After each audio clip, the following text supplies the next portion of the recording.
Miss Idelyn Diaz ay kasama natin ngayon. Dumaan po siya sa Women in Sports Conference. Ano yung mga natutunan mo from this conference na makakatulong na rin po our women empowerment sa sports po? It's more on sharing of insights, saka awarding of rings. And then, natutunan, it's more like learning with each other kasi it's more empowering women in sports.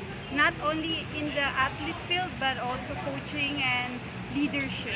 And of course, what's the latest sa inyong HD Weightlifting Academy? And alam ko yung mayroong mga magsa-sideline ka muna for the national team for the coming weeks and months dahil meron lang mga inang asikaso. So what's the latest sa inyo at sa HD? HD Weightlifting Academy athletes are competing sa Batang Pinoy. Then, they will represent the Rizal province. Then, latest, so far wala. Okay.